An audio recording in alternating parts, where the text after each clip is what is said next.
Hello, everyone, and welcome to the latest issue of Comic Book Gentlemen, the podcast where we use our decades of being giant nerds to discuss the most divisive issues in the fandom. I'm your host, Greg, joined by my constant co-host, Dave. Dave, how's it going?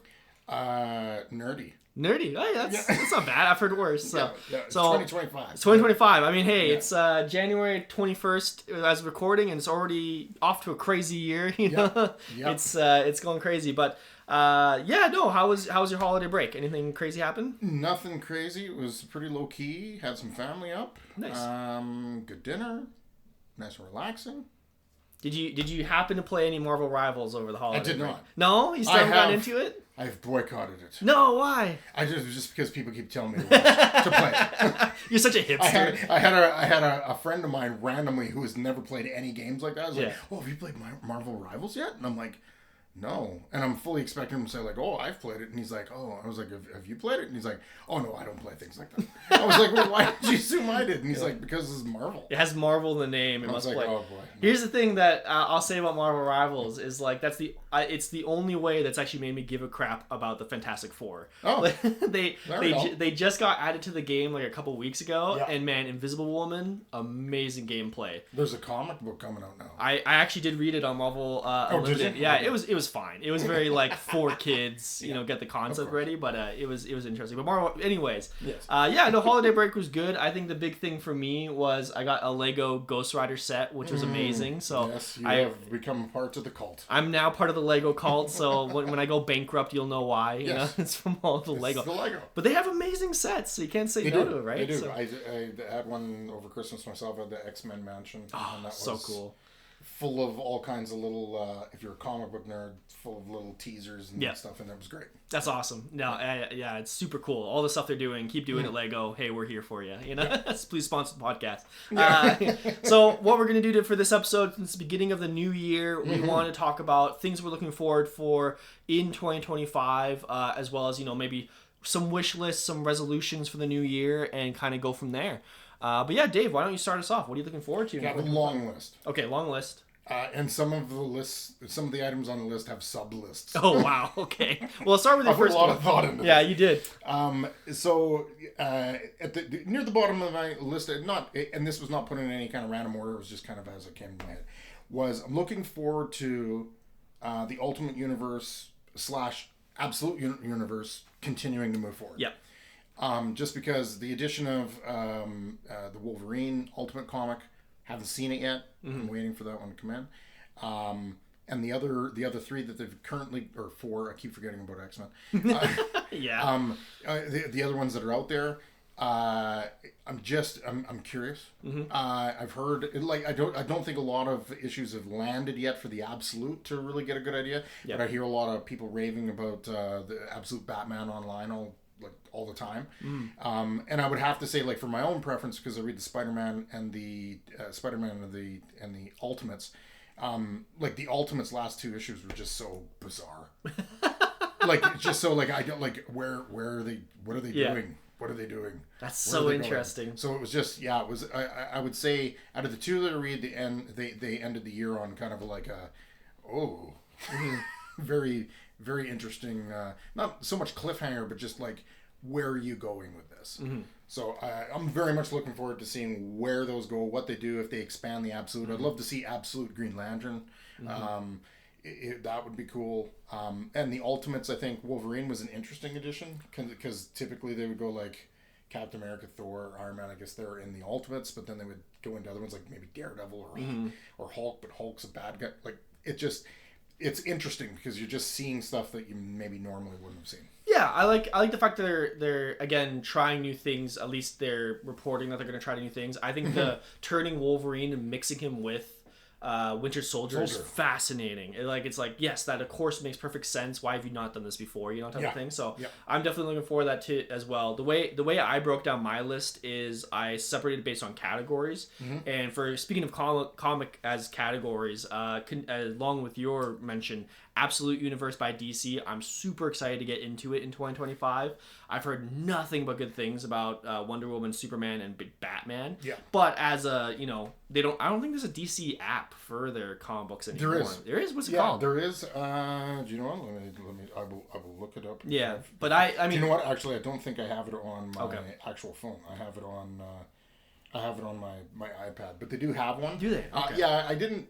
I don't know. They've got like 3 different subscription service parts and blah blah blah. But yeah, I'm definitely waiting for them to get for the trade paperback. Yeah. Let's hit it up, and you'll get one, I'll get one, we'll swap or something like that. But I'm definitely excited to try it out because I've heard nothing but crazy things, and it just sounds amazing. It sounds really interesting, especially and I thought I'd never see the Superman one. I know. Apparently. Hey, my boy Jason Aaron. Yeah, once in a while, let him cook. Occasionally he comes to right. He has some good moments. But yeah, I'm super excited to check that out. And like you said, they have also announced a bunch of new expansions on the Absolute Universe as well, like Green Lantern, Flash. I think there's another one. I can't remember what the third one is. But what are your thoughts in 2025? Because obviously they're seeing a lot of popularity with the Ultimate Universe and Absolute Universe. Mm-hmm. Do you predict that in 2025 those are going to affect the mainline? Or do you think the mainline's going to start leaning towards those? Are they going to do like a crossover event? Do you think they're going to... like, hey, here's the just keep playing with it. I think the only reason the I guess you could call it crossover. The only reason they nixed the original Ultimate Universe was just because it just wasn't selling anymore. Mm-hmm. So they took the best parts of it and threw it into the world. I see a similar thing happening. If the Ultimate kind of starts to wane and you've got the other universe, they'll find a way to somehow mix it. The only way I see it staying alive, much like every other time, is if it's selling. Well, so that's what I'm saying is that currently, like, they had to reprint Absolute Batman, like... Can't get Black Panther anymore. No, exactly. Like, these are proving to be very popular. So my question is, like, if the alternate universe version ends up being more popular, do you think they'll change 616 in the main line? I don't think they'll scrap it. I think they'll run 2. I do. I think you'd risk alienating a lot of the people that buy comics, like the older crew. Mm-hmm. I think you'd alienate a lot of those guys. Interesting. Yeah. I just because I'm in that group to some extent. We just love what we've been collecting for years. I just can't see them. Could I see like some of the more or less popular runs coming to an end that just don't sell and are just constantly restarting? Sure, but you're never going to lose Amazing Spider-Man. You're never going to lose the X-Men.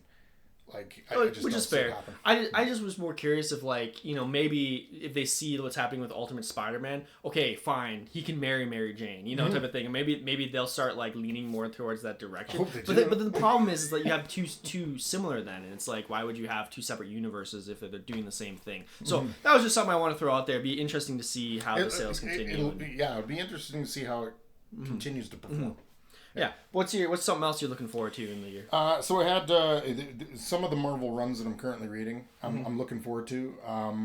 The first one I had was The Avengers by Jed MacKay and various artists because they keep moving their artists around. I think now that a lot of the what kind of ambushed the series a lot was these events that were going on. Now we'll get to see some traction before we suddenly hit One World under Doom. But at least with that, it's just like I saw him get back to some of the stuff that he was addressing in the first 3 issues. Mm-hmm. So I'm very curious to see that. I know you hate it, but Immortal Thor, I'm totally just into it, especially now that they brought Thor's son back. It's just I'm enjoying it. Surprise! My favorite X book out of all of the X-Men books so far has been Wolverine. Oh, really? By Saladin Ahmed, and Kokolo is the artist. It's been good. Okay. Like the art's been solid. The story's been interesting. They're throwing him up against some guys that I'm just not used to seeing him fight, and it's been my favorite one so far. Fascinating. We eventually in the next couple months or so we should do a full episode just on from the ashes. Yeah, because it's been very interesting so far. Yeah, and then I'd say the next one after that is the Uncanny X-Men by Gail Simone. I don't know what it is about it. I think it's more the team than anything else. Mm-hmm. But again, like between that one and the X-Men, which was the other one that I was enjoying, with Jed McKay, what really bothers me about it is like you're 5 issues in and you're already doing a crossover event. Like, yeah, come on, right? guys. And they're doing a crossover event of the Attack on Grey Malkin or whatever the heck it's called. And then they're moving like 3-4 issues from that. They're going to do another one called X-Men Hunt. Really? Yeah. After like 3 issues later? Yes. Oh, come so on. it's just like that's, yeah. We'll see what happens. I'll get into that a little more. But those are the five that I'm like every time I get my bundle of comics, those are the ones I just like a heat-seeking missile I'm in on. Those are your top, eh? That's what you're locked in on. Keeping with the comic thread, the thing I'm looking forward to in 2025, again, this is a series that started in 2024. I just haven't gotten around to reading it yet, so I'm excited to check it out, is The Last Mermaid. Have you heard anything about The Last Mermaid? So, again, all the comic book, other stuff I've read, apparently The Last Mermaid is just fantastic. It's made by one guy. He's doing the art and the writing, but apparently just like the way he does the artwork is amazing. It's very limited dialogue, but when he does dialogue, it's like this crazy world building. It's like, what's going on? It makes you want to go page after page. So I've heard nothing but good things about it. So my goal for 2025 is once it's a full trade, I'm gonna check that out and check it out type of thing. So that's I mean, there's a lot. That's the crazy part. I think that's the hard part about comics is I find they're less willing to announce like what's coming up in the year. So it's kind of hard to predict, like, oh, you know, we know obviously about Doom, and we know about, like, a couple of the Ultimate and the Absolute, but they don't know exactly, like, hey, what's Spider-Man going to get up to next week, you know, type of thing. So it's always hard to predict what are you excited for comics specifically. It's usually like, oh, I heard about this and not last year, I'm going to finally get around to it more this year type of thing, right? So yeah, what's your next thing? It was actually One World Under Doom. Okay, interesting. And the reason why is because I saw who the artist was, which was R.B. Silva. Oh, really? Yeah, R.B. Silva's doing the art, so that's a sell for me. Yeah. Just at least, even if the story is crap, I can look at like some pretty art. Yeah. I'm not as sold on Ryan North, the writer. Okay. Because he's currently doing Fantastic Four, and that's probably one of the series that, like, right now is on the teetering of me just stop collecting. Yeah. Because it's bad, in my opinion. It's just been bad. It's just been a series of like 1-shot, maybe 2-shot issues of like the you know, Fantastic Four dealing with a problem, but it's just like inconsequential. It doesn't mean anything. Like there better be some mystifying, like, holy crap, I just didn't see that bigger picture coming. Okay. But I don't see it at all. Yeah. And it's just I've seen some of the comments in the back. I don't know who these people are that are writing in and saying like, oh, this is the greatest thing, and Ryan North's done such a good job, and I'm like, I just, it's a bore. It's a snooze fest. It's horrible. So for this guy to be writing a big event, I'm not excited from that standpoint. Yeah, I can see that. The only Fantastic Four I've read recently was during Blood Hunt, and it was like one of the worst parts about Blood Hunt was trying to go through those Fantastic Four issues. I was like, this is pointless. Yeah. And like all the characters were just like goofy, old school 60s characters, and I was like, I don't give a shit about this. What was up with Johnny Storm's goatee though? Like the handlebar mustache. Yeah, the mustache, sorry. I don't know. He had it in the first couple issues because he was trying to kind of be incognito, and then he just like decided to keep it. So so he just kept it. Yeah, they didn't include that in the movie, you know. Everybody's gonna be like, shave it off. Yeah, it's just been a bad comic. Yeah. So what's your thoughts on One World Under Doom? Like, do you have any predictions of what you expect to see, or like do you think it's gonna be similar to a different other crossover event? Like, based on the you know, breakdown of what it sounds like, to me it sounds like maybe closer to like Dark Avengers or I mean I think the only thing I can kind of predict from it right now is the fact that like Doom's showed up in a couple other comics kind of saying like, hey, like he came to the Avengers like, hey, you guys should be just ruling stuff and making it like the world should be a better place because you guys don't like inject yourselves into problems. You deal with it as it comes, right? And so he's gone around and he's done this with a couple characters. He's recently turned Spider-Man into the one that's fighting against the gemstone that Juggernaut that transformed Satoric. Yeah. So there's apparently this battle every year that takes place between Doctor Strange, or the Sorcerer Supreme, and this group of children of the main entity that's okay. behind that. So, and then because Doom's like Doom. I mean, it's kind of funny in a way because Doom's like, I'm busy. I just really don't have time for this. Yeah. So then he was like, Spider-Man, you're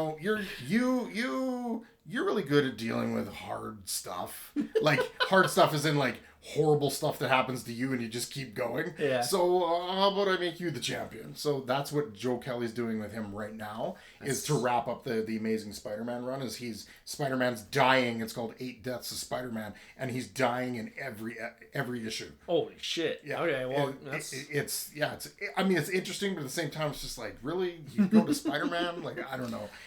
But I think we might see I don't want to call it a resurrection of Doctor Strange. No, yeah. Like, to a body. Yep. I don't necessarily know if Doom will give up Sorcerer Supreme so quickly, because I think this is too much fun. Mm-hmm. You leave it for at least a year. Exactly, right? Like, again, speaking of like Dark Avengers, that was the best part, was seeing like the villains take control and like them, dealing with what the heroes have had to deal with for so long and like what's going on. So I would be down for a longer period of time where Doom's in charge, messing with things, learning about like, maybe Spider-Man's not that big of an idiot, type of thing. It'd be fascinating.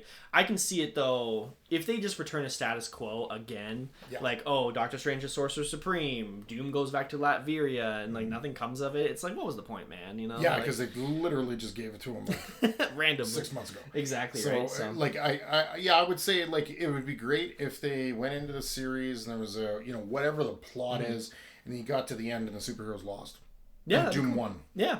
And, we carry this on for another 6 months or whatever, where Doom is the Sorcerer Supreme. Exactly. I'd be down with that. I think it'd be cool.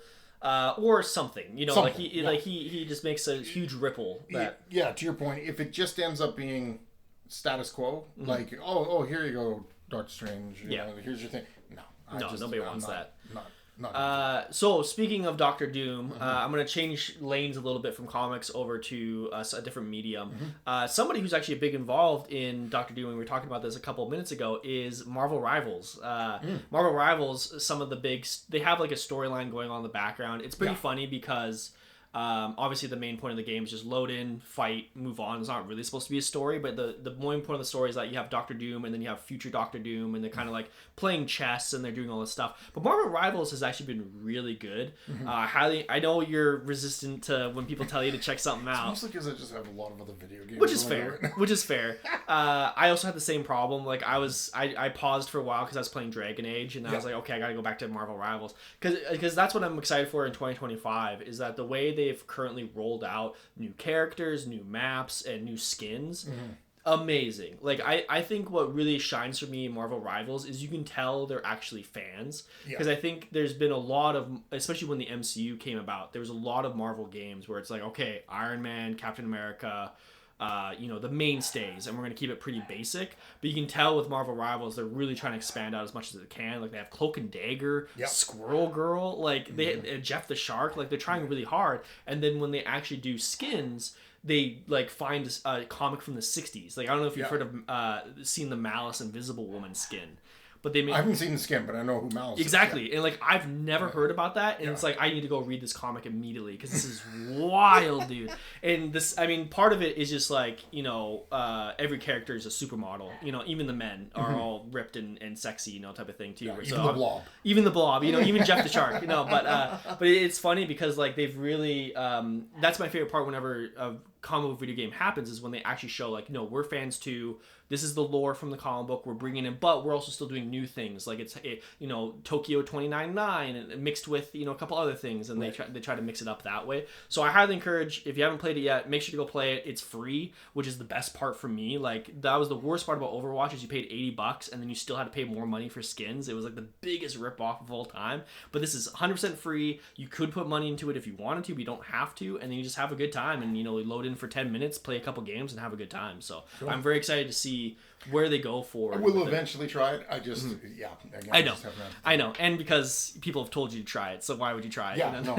Instantly pushback. My wish list, and I know everybody's going to predict me to say this, where's Ghost Rider? I think Ghost Rider would be an amazing character in that. Could you imagine just riding your motorbike through Asgard and just whipping... Or scooter. Like a push scooter. Yeah. Not like a little, like a moped. No. I mean like a push scooter. Dude. Because that would tie into like pretty much what every kid I see running around town has. Hell yeah, brother. Let's go. Yeah, freaking Ghost Rider. What's your next one, Dave? Next one I had was Batman Hush 2. Okay. Yeah. Huge Jim Lee fan. Still, even though he doesn't do anything nowadays. He runs DC. And you can't go wrong with Jeff Loeb. I really haven't read I really can't think of anything right now that Jeff Loeb has wrote that I hated. Yeah. No, it's all been good. So the only issue I guess hesitancy I have with it is I hate sequels. Yeah. So I would have rather they just did 12 issues with a completely different story. But very much looking forward to it. All-star team. You got an amazing writer, amazing artist, and a great character in Batman for DC. Very much looking forward to that. I think especially when you talk about sequels, especially when it's unnecessary sequels, because the whole point of Hush is that it's a mystery, and it's very hard to make a sequel on a mystery, type of thing. Like, how are you going to do this? I'm not sure exactly, but it was what I enjoyed about the first one was the fact that like as you went along, it was like Jim Lee got to touch every possible person in the Rogues Gallery of Batman, and it was great, and I loved the fight between him and Superman. That was so good. He's chasing him through the sewers, and then he gets a hold of his nice kryptonite ring and beats the shit out of him. That was awesome. That was pretty awesome. Yeah. That's the hard part too. Is like you love Hush, and of course it's like, oh, this was such a good series, but it's like if you bring it back, there's a chance you'll diminish it a little bit, right? Yeah. And there's always that fear. So when was that coming out? Do you know? I believe it was March or April. Okay, so when he starts somewhere in there in the spring. I thought it was. We'll definitely check it out because I'm very curious to see how it is. For me, I'm gonna move over to TV shows. One TV show I'm very excited for is Daredevil: Born Again. Yeah. Did you watch the trailer for it? I had it on my number 3. Oh, there you go, number 3. Oh, okay. It was one of the first ones I thought of. I've watched the trailer 4 or 5 times. Yeah. Okay. Well, what's your opinion? Because like I watched it and I'm like I am hyped for it, but you can tell that it's been MCU'd a little bit. Like, do you feel that, or is that just me projecting? No, I thought they did a good job of like taking a look at something that wasn't broken at all. Yep. And is extremely popular, and a lot of people liked what they did, at least with the first 2 Daredevil series. Yep. I know there's some people that didn't quite like the Defenders. I didn't mind the Defenders. I like Defenders. I thought it was good. But there was nothing broke. And there was still lots of runway for them to still use those characters. So I would equate it to like if the MCU would have picked up, say, started, say, at the end of Spider-Man 3.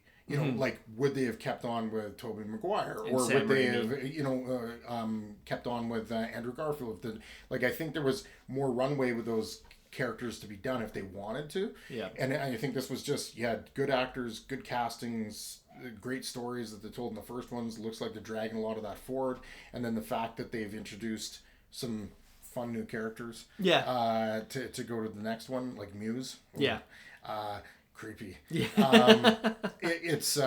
I'm very much looking forward to it. But I haven't felt the MCU. Like, I've seen the MCU stuff, like the Captain Rogers musical thing, and but I still got a feeling it's raw. Yeah, maybe it was just one of those things of like, maybe I just don't know, maybe I was in the wrong headspace, but I felt like, they had the scene where they like break a guy's arm, and I feel like if that had been in the Netflix trailer, it would have been way more graphic or bloody, whereas when I saw it, when I saw it in this trailer, it looked very like way more CGI as opposed to practical effects. Yeah, I think it's also hard to tell from a trailer. Yeah, which is very fair. Yeah, very so fair. I mean, if they have a Punisher hallway scene, like they did in the second season, first season was Daredevil hallway scene. Yeah. Second season was Punisher hallway scene. So I guess who do they need to put in the hallway this time? Fisk. Kingpin. Fisk, dude. Okay, that's the thing I'm most excited for is Mayor Fisk. Like apparently they that's where it ended up with Echo. I don't know if you ended up watching Echo. Yep. Is that apparently? I never even watched it. Was it worth watching that before this? Do you think? It was. It wasn't their worst. Okay. I'll put it that way. It wasn't their worst. No, but it wasn't their best day. No. I mean, so that's the other big thing about Disney is the question about MCU Disney Plus. So in my opinion, I'm looking forward to Daredevil Born Again because it's like, okay, hopefully they can just take what they did in Netflix and make it good, continue on with it. Yeah. But obviously the big talking point is that MCU Disney Plus has been pretty hit and miss, and more misses than lately than hits. Yeah. I heard, I still haven't watched Agatha. It's on my list to watch. But no, this was supposed to be, and I haven't heard yet, but I remember them announcing this way back. Like, we're supposed to have an ungodly amount of episodes. Oh, really? I want to say when I first heard it was like something like 16 or 18 no, episodes. Really? That they were doing for Daredevil. Really? Now, I haven't seen anything about that since. Yeah. So I don't know. Yeah, I hope so because of the fact that they've got Muse. So I mean, if you just bring Muse in, if you're doing like a 10 episode thing, Muse is going to be in for like what, 2? Yeah. Because you also have Bullseye. Yeah. And you also have this, Punisher. obviously there's going to be the Punisher's involved to some degree. You have White Tiger, who now there's going to be obviously some kind of like, oh, okay, who are you? Okay, let's get into a fight. Oh, now we're friends. Okay. And then they move on. Like, there's just too many things going on, I think, for a 10 episode season. Mm-hmm. So I'm hoping. Yeah.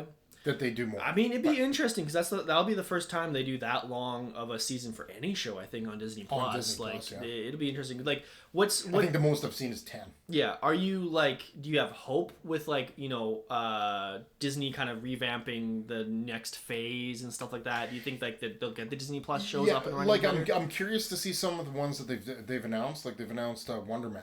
Oh yeah, which is like what?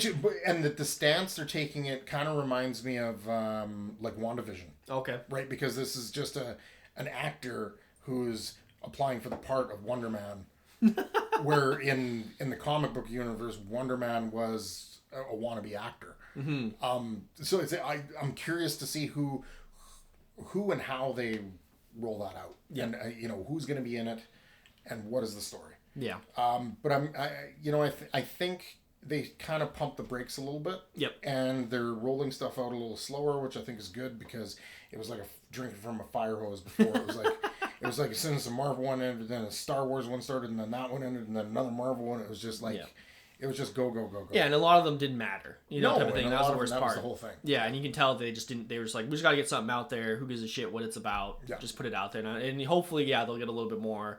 Like, do you want to see Daredevil in the next Avengers? I guess we'll see what happens with the TV show, but you think just keep it. I would like to. I just keep doing Daredevil stuff. Yeah. Like, I mean, if you want to flex in a Captain America or somebody shows up and Spider-Man, sure, or Spider-Man, yeah, sure. But I hate this. That like, okay, well, everybody we've rolled out for the movie is going to be in the next Avengers movie, and some of them don't even make sense. Yeah. like no offense to Jed McKay, like the last couple issues of Avengers has been about them going to steal something from a like Universal casino. Oh, okay. Okay, which does exist. They've written about it before in Guardians of the Galaxy. I think it's been in X-Men as well. Yep. So it's there, whether I like the idea or not, whatever. But they go there to steal it, find out that it's already stolen, and who stole it is Kang. And who did Kang have to steal it? Black Cat? Black Cat? What? Yeah. Why does Kang know who the fuck Black Cat is? That's what I mean. That's what I mean. Like, it's just stuff like that I just like... What? That doesn't make sense. No, for sure. So don't force it, right? Don't force it. Just I mean, if you want to keep doing the Defenders, maybe bring Moon Knight in because Moon Knight's supposed to be, was at one point was a street level guy. Just keep hitting the street level guys. Like, yeah, I'd be down for that. Like you're saying, you do Daredevil, Moon Knight, you could do the new Iron Fist if you wanted to. You could bring Spider-Man in for a fun cameo. Back Luke Cage. Luke Cage, I think he did good. Any of those guys that are at the street level. Exactly. So I think that'd be cool. But yeah, we'll see what happens with Daredevil. What's your next one?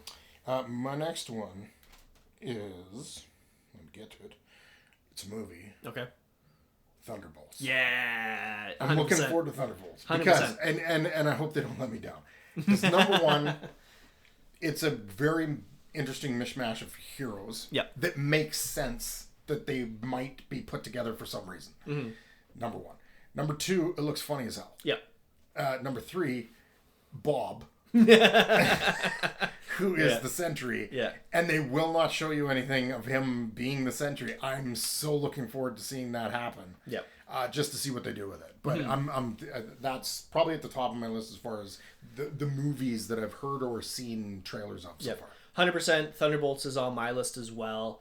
I think the thing that really attracts me to it is it feels like old school MCU, which is funny to say because MCU is only like 10 years old, type of thing. But like one of my favorite MCU movies of all time was Guardians of the Galaxy, and this feels very strong Guardians of the Galaxy vibes. And it's like, okay, that's all I want. I just want a group of characters that are good actors, they're funny, good chemistry, have an adventure, and have a good time, And I can see it. Like, I'm really glad at the people they did choose. Like the fact that they brought back Ghost from Ant-Man 2, I'm super excited. Like, she deserves more of a chance, especially with the way the MCU did her character. She deserves more of a chance, right? And same thing with I know Taskmaster was controversial, but the way the MCU did it, it led to like she could do more, type of thing. So it was like an afterthought. Exactly, right? And I hope that they're able to develop her character a little bit more and go from there. And even it's funny because like I did not like U.S. Agent in Falcon Winter Soldier. Like I liked him. Which I like the actor, yes. and I thought he with what he had. What they did with him, like in the end, he did with the role he was supposed to do. I'm excited again that they're bringing him back and like, hey, second chance, you're going to the big screen. Let's see what you do. In the end, though, you put Florence Pugh in a movie as like Yelena Belova, I'm gonna watch it. Like she said, like if there was a character she wanted to, what was it? Oh yeah, if there was a character she would like to be or a character that she would like to hang out with. That was the character she said she'd like to hang out with. Oh, herself? Yeah, to like go party with. Oh yeah, which is amazing, So like I think they're gonna have a great time with this movie. So in the marketing and everything, they keep having the asterisks next to the name. What's your prediction? I don't know. No, really. I caught it a couple times, and I'm just like I don't know. Maybe it might be something as simple as there's like some logistics. I'm sure if you Googled like Thunderbolts out there, that there's probably something out there that might be called Thunderbolts that they just had to put the asterisk at the end to keep it different. Yeah. Then again, it could be just a complete, switch. Red herring of like nothing, or it could be something. I don't know. My prediction is it has something to do with Captain America, because I think what's going to happen is because obviously they're building up a huge Hydra storyline because they built up with Julia Louis-Dreyfus throughout the whole thing, and I think it's been confirmed that the Master is the main villain for Captain America or something like that, but my guess is that there's going to be a Hydra affiliation as well, and probably what's going to happen there's a lot of the Serpent Societies in it. Okay, so there you go. So my guess is like maybe after First World they'll add a subtitle of like Thunderbolts versus Hydra or something like that, or they're calling it Thunderbolts right now. And the joke is, in the comics, it was a whole bait and switch about who they actually were. And so maybe it's a whole bait and switch of this is actually the Dark Avengers or Secret Avengers or something like that. And they just don't want to call it that because then it's kind of more obvious, especially if you're a comic fan, of what you're getting, type of thing. Yeah. So I'm curious to see what they do. It feels, in the end, it just feels like a fun movie. And that's what I want again. Give me a fun movie. Yeah. So, and we'll have a good time. That's, I think, the first... That was what grabbed me first. Was just the humor and the way that all the characters were connecting in a very funny way, and how all of them think that Winter Soldier, Bucky is so cool. Yeah, when he stops the trucks and shit, it's like hell yeah, dude. Yeah. But then you have the scene where he grabs it from the dishwasher, his arm, and it's like, okay, what? What are we doing here? I'm super. That's also top of my list. I'm excited for it. Yeah, I'm looking forward to it. Yeah, for sure. So that we've pretty much covered everything that was on my list. Okay. The last one I'll throw out there, just because, hey, I'll throw one more for me. Invincible season 3. So Invincible season 1 was really good. Invincible season 2. The biggest issue with Invincible season 2 is they had a huge gap in between part 1 and part 2 that everybody and their mom forgot it was going on, and it ended up being a really good season. It's just one of those things of everybody forgot it was out, and it was just terrible marketing. And so I'm hoping that they've learned their lesson with Invincible season 3, and if they stick with what I know for the timeline of the comic book, what they're going to do in Invincible season 3 is going to blow everybody out of the water. So I'm super excited for it to come back. I just hope they stick with do what you do well in the first season. Don't have this crazy gap for no reason, and it'll be a really good season. Did you end up reading volume 1? I haven't read it yet. I've been reading through the Spawn. Okay. Because I got compendiums. I don't know why I thought I'd torture myself. 50 issues at a time. Yeah. But I'm very much looking forward to it because I did read Kirkman's The Walking Dead, and what I appreciated about The Walking Dead for the most part, there were some scenes where there was a little bit more dialogue, but it was needed. It was needed needed to flesh out the story of what was going on, but for the most part, he keeps it pretty straightforward, but still writes really well. Like, he's not a Bendis who's just like, it's like, oh, there's barely any room for the art here because there's just so much dialogue going on. So I'm very much looking forward to it, and I think it'll be a quick read, and in that sense that I feel Kirkman keeps it pretty simple. Yeah. For the most part, when he writes, which makes it easier to get through. And he has a good pace. 150. Issues of comics. And like you said, he a lot of stuff happens very quickly, very fast, but it doesn't feel like too fast that you're like, what the hell's going on? It's pretty good pace type thing where it's like, okay, we're done this arc. Let's go on to the next arc. Okay, let's go on to the next. And then there's always like 6 things happening in the background. So I'm very excited for you to check it out and curious to see what you think. So yeah, what's another thing you're looking forward to? The next one I had was a series of like non-Marvel, non-DC titles. Wow. Okay. The first one, just because it looked interesting, and basically the description was so simple, but it was Bug Wars. Okay. By Jason Aaron. Okay. And Mahmoud Azhar. Okay. Great artist, good writer, about a kid who apparently gets shrunk down to the size of smaller than an ant. Yeah. Because the bugs in these things look huge. And there's a war going on apparently in his backyard. Oh, okay. I'm assuming. But the cover of the first one, I looked at it, and it's only like a 6-issue run, so it'll be a trade paperback and it'll be done. But it just the cover just looked fun. Yeah. So I was like, I got to check that out. I feel like when Jason Aaron, I think he got a bit of a bad rap for his run on the Avengers. I think he's a good writer. Mm-hmm. I like Jason Aaron. The next one is Geiger. I've read the first one. I'm hooked. It was a very simple read. Gary Frank, who's very violent. Just a very interesting take on a post-nuclear apocalypse, and the world building is just slowly kind of building out. But it's been an interesting read. We're looking forward to the second one of that. The other one I'm looking for by Jeff Johns was by Jeff Johns and Jason Fabok, called Rook Exodus. Okay. Which is basically some people that have decided to leave Earth for another life on a planet called Exodus, and there they have these people called wardens, and they have like animal powers. Oh, okay. And the cover looks great. I've seen some of the interior art by Fabok. Looks fantastic. And the last one is just, I'm looking forward to just continuing reading Spawn. Yeah. Because I finally made it past the point where I stopped collecting the comic. Oh, okay. And I'm kind of getting into it now, and it's such a weird step aside from like your traditional superhero stuff. Yeah. Because it just deals with a lot of like heaven and hell and demons and just all kinds of crap. So I'm looking forward to that one. On a side note, I'm looking forward to Berserker, the fourth one, and I hope they end it at that point because the third one kind of lost me. But I'm still holding faith that they somehow wrap it up nicely. So how do you feel about your adventure into non-superhero comics? Like, did you ever think you'd get more into this growing up? Or I mean, some of it always appealed to me. Like I did read The Walking Dead, which is like a complete diversion from what I had normally read. I always thought some of them sounded kind of cool, but just never really got into them, especially ones that Image put together at some time or another. I didn't think I would. I think what's really helped is a lot of big name artists and big name writers have gone the way of going like, I want to tell a 12-issue run of something, and Image or some other company is the only one that's going to let me do it. Yeah. Which is great because they're great writers and they're great artists. Mm-hmm. So of course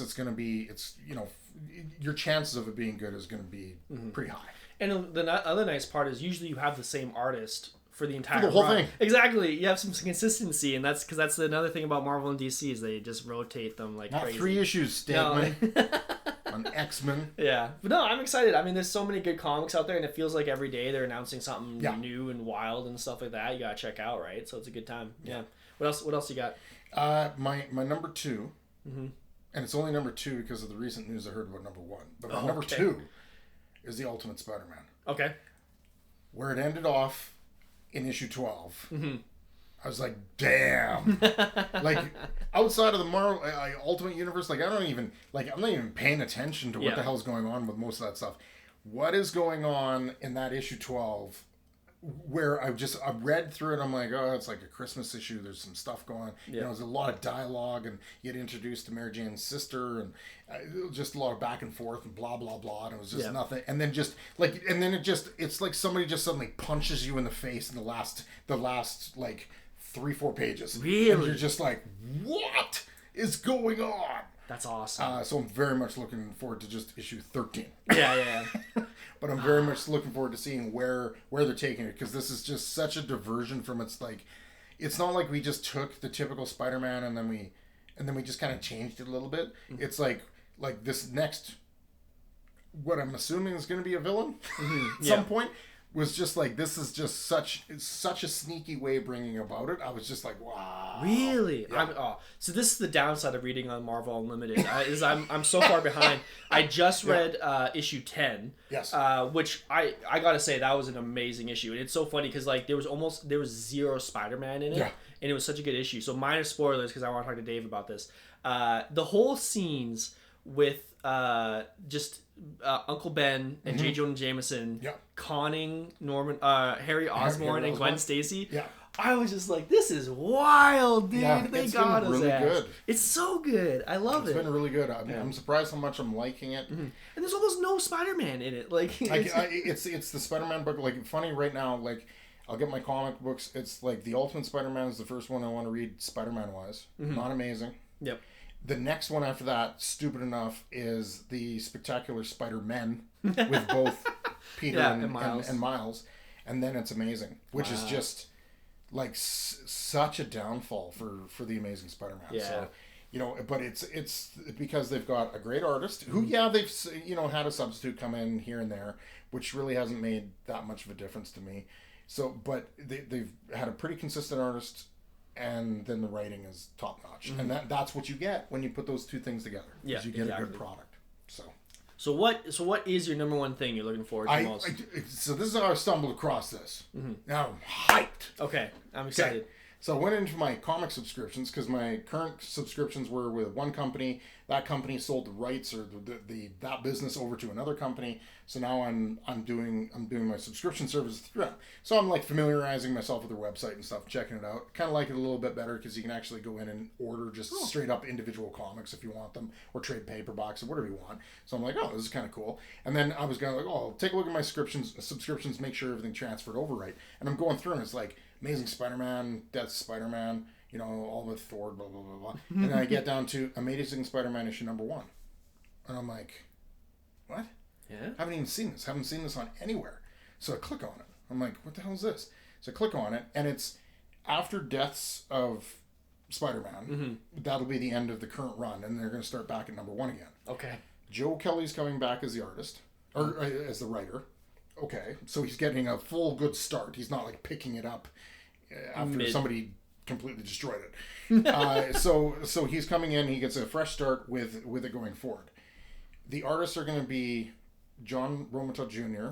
Oh, who I like him. He's a Spider-Man artist. He's been around forever. So I have no problems with that. The other one that I was so hyped for is it does the cover, and it's a wraparound cover, and it's amazing. Pep Larraz. Yeah, is coming to do Amazing Spider-Man. What? And I'm so psyched. He's amazing. Yes. And I can say, like, one of the things that I love about Joe Kelly, at least writing this Spider-Man comic, is the dialogue's been very good. Okay. Like, the story, I'm kind of like, Dr. Doom came in and was like, you know, like, that part I was kind of a little wishy-washy, but the dialogue has been really good. Okay. Like, really, really interesting. So I'm very interested to see him take that into the next one and moving forward, and then having Pep Larraz come in and do art, even if he's just doing, like, I'll do, 5 issues, and then Romita does 5, and they swap back and forth. I don't care. Super psyched for it. Yeah. No, Pepe Larraz is amazing. Yeah. So, like we've talked about this with comics before. Sometimes you just get a good artist, and I'll check it out at least. Give it a couple issues because it's going to be really good. Did they announce, like, what the storyline's going to be like? No, just nothing. It literally was just, like, all that I saw on the website was the wraparound cover, which looks amazing. Because it's got basically Spider-Man swinging away, and it's like every single rogue that he's got Pepe Larraz is just smothered the cover as they're chasing him through an alley or down the street or something. It looks incredible. Awesome. It's absolutely insane. So I'm so psyched for that. That's amazing. Do you have any like hopes for the storyline? Do you have like something better than the last one? Do you? Here's a couple of things that I'm starting to see, or I've seen a couple clips of those. I think they're gonna unravel a lot of the stuff that Wells did, because it just doesn't work. One of the things being something's gonna happen with Mary Jane. Either she's gonna die or something. And I hope Joe Kelly, when he picks it up, like they already did say that like yeah, Peter's moving forward with his new girlfriend Shay or whatever, and I'm like, yeah, I hope he ditches her soon. and they somehow, you know, swing back the other way, because as they can say is like, I think one of the popular, you know, the reasons why Ultimate is so popular is because they did what every fan wants them to do, is just get these two together on a permanent basis.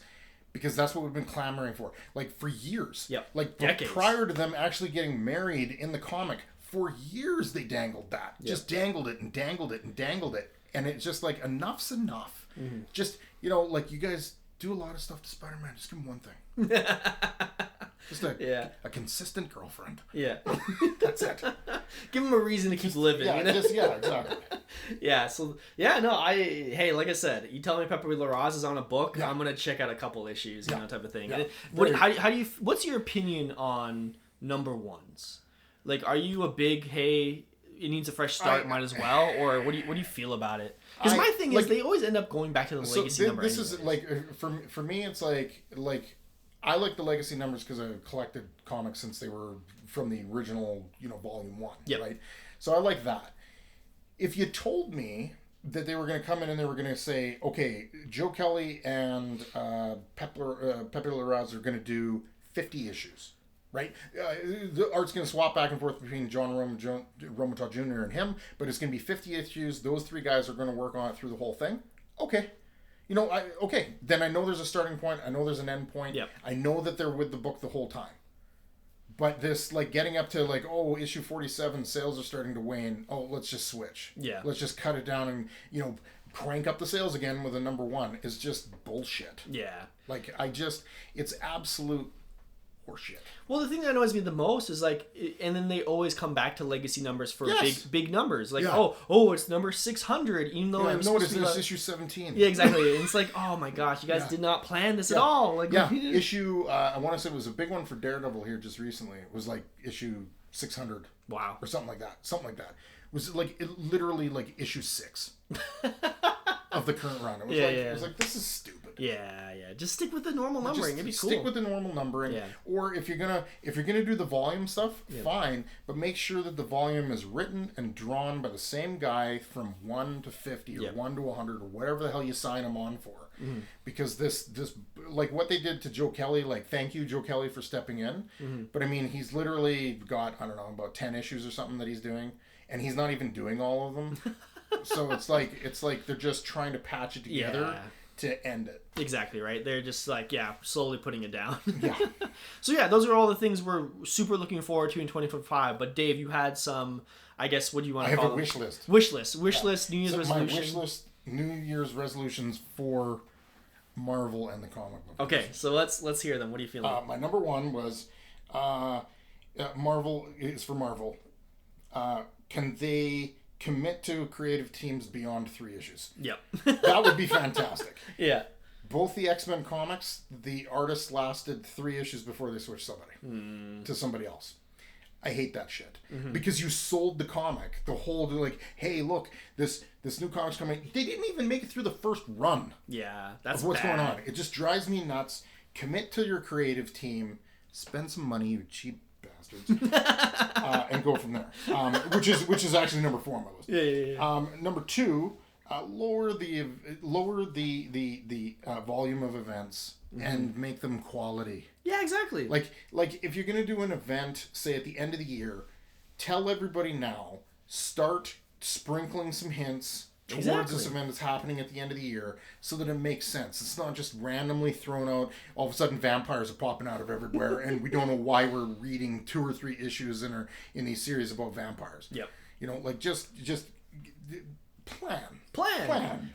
plan. And like I understand like every writer has like a different idea, but you could easily have told so many writers, hey, we're gonna do Darkhold and we're gonna do vampires. Starts like you said, sprinkle them in throughout the year, and we'll see where we're at in July. You know, and go, because then it would have made way more sense. But no, 100%, I agree. Barry Captain America comic. Okay, they just ended it again.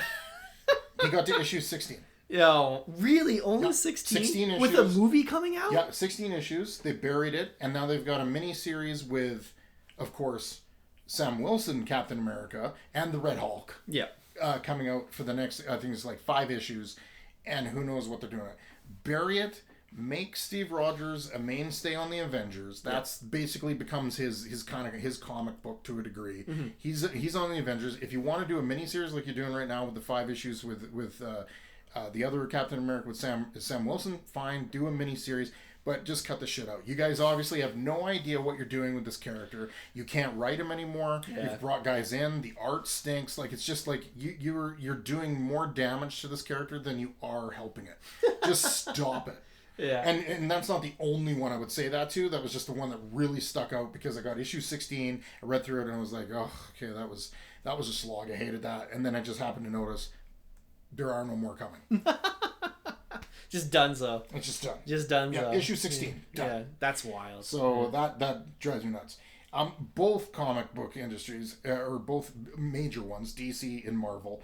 Marvel mostly needs to listen to this. Attract established writers and artists back to your industries. You cheap pricks. Spend some money, especially on your bigger characters. Yeah. Like they've shown when they bring in a good, like what they're doing with the absolute universe, I guess if you want to call it that. Superman with Jason Aaron's a quality writer. Mm-hmm. Right? So you're getting something out of it. Snyder, like get these guys. Doesn't matter what you have to pay because you're. Don't tell me you don't have the money. Yeah.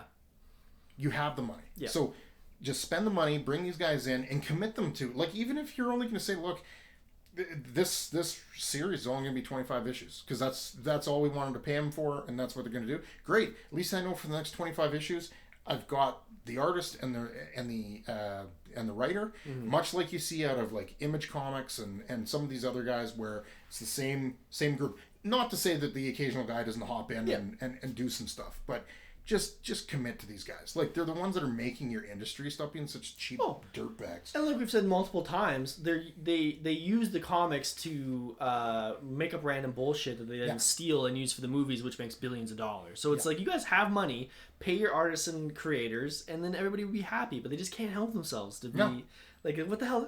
Where's the money going? You know? Yeah, like, what the hell is somebody's spending it. Yeah. Number 5 was separate the MCU. And I don't know if they're doing this with the DC side of things too, but separate the MCU from the comics. Mm-hmm. Just let them be their own things. Mm-hmm. Because then you can just do whatever the hell you want in the movies, and you're not pissing anybody off because it's its own thing. Mm-hmm. And stop taking whatever you thought was a great idea in the movies, trying to force it into my friggin' comic books, because they're bad ideas. They suck. Just FYI. Okay, making a TVA comic book, I don't give a shit. A lot of people don't give a shit. I don't see that thing lasting 10 issues. Yeah. Right? And you see it over and over and over again. Oh, the major villain for this one's going to be Loki. Oh, all of a sudden there's a Loki comic book for like 6 issues because that's as far as they get it. They're just making junk and they tie it into the shows, and I don't care. The guys in the comic book industries, these writers have done better jobs with these characters than the MCU ever will. Mm-hmm. Ever. So stop taking what's in the MCU and trying to force it into the comic books. And vice versa. If you don't want to do what's happening in the comic books, in the movies, fine. Absolutely. Keep them separate, completely separate, and then you can just do whatever the hell you want over here because it's almost like an alternate universe, which was the way you painted it in the first place. Yeah. And now you're trying to blend the two, and I sure as hell hope they don't do that in the DCU as well. Mm-hmm. Just keep it separate. Yeah, from everything I've heard about DC Comics recently, apparently they're just like, hey, you do whatever you guys want. I've heard some crazy things that are going on that would never work in a movie. Yeah. So from what I've heard, apparently DC's kind of learned that lesson, especially considering how the movies were already garbage anyways. Yeah. So we'll see what happens. But I mean, we've talked a lot about this, about the whole MCUification of the comics, and it's, yeah, you think they would have learned their lesson by now. I mean, it's been how many years, but they keep trying it. Yeah, so. But it just, I mean, they take the good ideas from the comics, mm-hmm. and then they, they change them a little bit. Yeah. Maybe they update them, whatever they want to do. that's fine to some degree, other than the fact that like other than like, oh, original story by such and such writer, and that's the most credit they get. Like, because these guys got, well, it's they wrote for us, we paid them, and now it's our intellectual property, so we can run off and do whatever we want with it. No, I just separate the two. If your movies stink, it's because of the same issue. It's because you're not bringing in good writers, you're not bringing in good directors, you're not bringing in good actors. It's the same thing in a comic book. Like, you can't put a shitty artist and a shitty writer on a comic and go, that'll sell. Yeah. It's the same thing with your movies, right? The only thing the movies have got that the comic books don't is we can kind of dazzle everybody with some action and some bright lights for 2 hours. And the popcorn. And the popcorn. You can. So, that's my New Year's resolutions for the comic book industry. Mostly Marvel. But yeah, I mean, you kind of brought it up quickly there. Do you have any hopes or thoughts on the DC movie Superman coming out? Anything? I guess the thing that I'm most optimistic about is the fact that it doesn't look as dreary. Mm-hmm. It's not as dark. I mean, the fact that you brought crypto in is like a complete... I could never imagine Zack Snyder doing that. Which, by the way, side note, nothing to do with anything. Rebel Moon, one of the worst 2-part movies I've ever watched in my entire Just life. had to get that in there. The dialogue is awful. The slow-mo... I didn't think you could go slow-mo on a slow-mo, but you can, apparently. Zack Snyder can do it, especially when you're shucking wheat. That's the perfect time to put some slow-mo in there. Oh, no. Dumbest movie I've ever seen. 2 movies I've ever seen. Awful. But no, I'm optimistic for the DCU just because it does look brighter. It looks like a little more return to the actual what the comic book is supposed to look like. Yeah. Yes, I've seen some people hate the costume, some people don't. They've said like, oh, you've got this actor to come and bulk up and put on all this muscle, and then you cover him in a uniform you can't even see any of it in. Let's just wait for the movie. He'll be shirtless at some point. Yeah, he'll be shirtless. He'll be shirtless.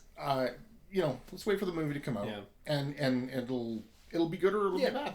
No, I wasn't a big fan of the trailer, but like with most trailers, hey, it's just to get the kind of general point across. We'll see how the actual movie happens, but we'll see what happens. But no, I'm curious. It seems like DC for sure is starting from a fresh start, so we'll see what happens with them, and then Marvel with the movies. It seems like they're trying to get back on their regular footing. They're trying to get back to the regular footing. And Thunderbolts for sure looks really good. Captain America I'm a little worried about because they've had like 4 or 5 writers. Yeah. And they've had like 3 reshoots. And that's not a good sign. No, it's not usually, but at the same time, maybe they needed that because the things they were doing before was just garbage. But so we'll hold our breath and we'll see what happens. But that's what we're looking forward to in 2025. That's what Dave is, talking to Marvel directly, DC directly. Hey, get this done, type of thing. Which I agree. Pay your creators, right? Yeah, pay your creators. Come on, that's the basics here. But yeah, no, thank you guys so much for listening. Make sure to follow us wherever you found our podcast. We're available on major podcast platforms as well as on YouTube, so make sure to follow us there. But yeah, we'll see you all next time and let us know what you guys are looking forward to. Thank you.